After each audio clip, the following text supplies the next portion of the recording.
Well, 3/4 of Australians say they trusted business less than they did last year. That's according to a survey by the public relations firm Edelman. What's more, the gap between trust in government and the business was wider than in any country in the developed world. For more, its CEO, Amanda Little, joins us now live in the studio. Amanda, welcome to the show. Hello. I really like this first line in the press release, and let me just read it. Australian consumers rank a company's ability to offer a good product or service higher than good corporate governance and respect for the environment. Respect for the environment. Doesn't that fly in the face of this theory that more and more consumers and people out there actually want to be greener and are supporting greener initiatives? Well, on the face of it, yes, but actually, no. I mean, the first thing that these are upscale, educated consumers in the survey. The first thing they want is the company to make good products and services. And we've had in Australia a number of product recalls over the last couple of years, and what that's kind of pointing to is people are a bit sick of that. They want good quality products and they want them at good value price.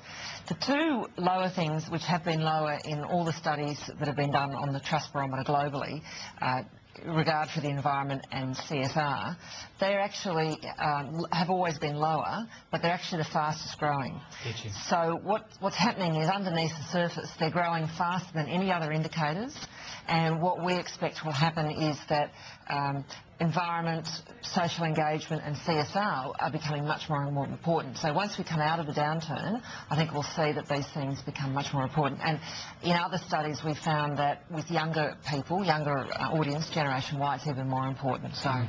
And I understand that, I'm still in that age bracket. Okay, so the survey, how many people actually trust business? What are the figures?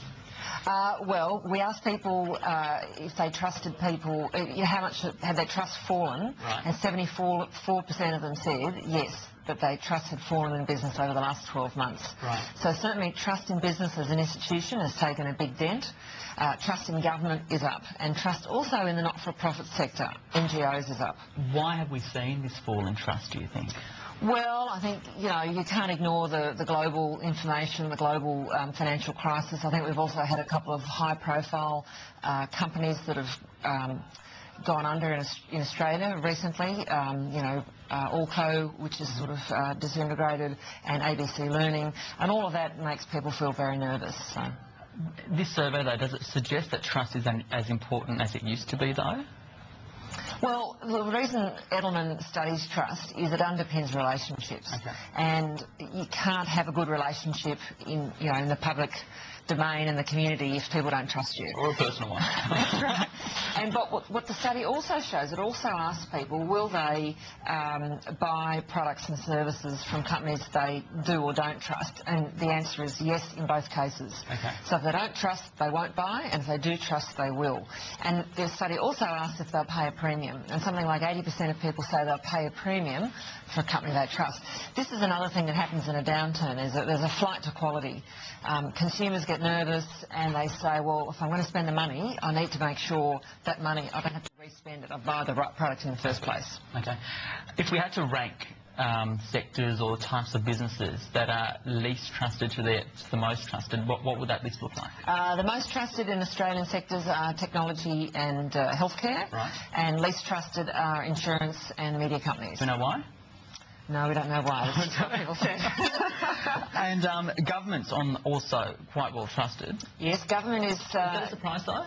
Well, I think in a time of crisis, there's kind of not many institutions left. So government's neck and neck in terms of trust with not-for-profit sector, and both those sectors. And when you ask people in the survey, we asked them, did they want government to intervene? And the answer was a definite yes. So they've got a strong mandate to act and to intervene and to introduce more regulation, according to the Trust Barometer. So according to those surveyed also, who do they turn to for trusted sources of information?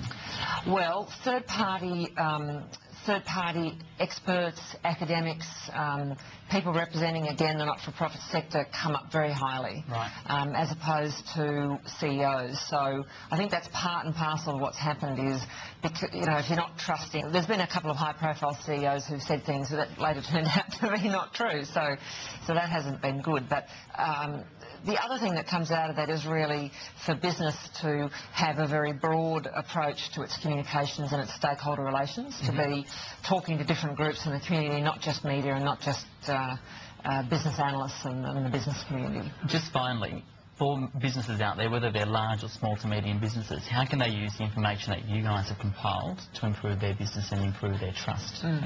Well, really, first of all, they've got to make good products and stand behind them, and they've got to comply to the spirit of the law. So a big part of that, and they've also got to communicate strongly with their employees.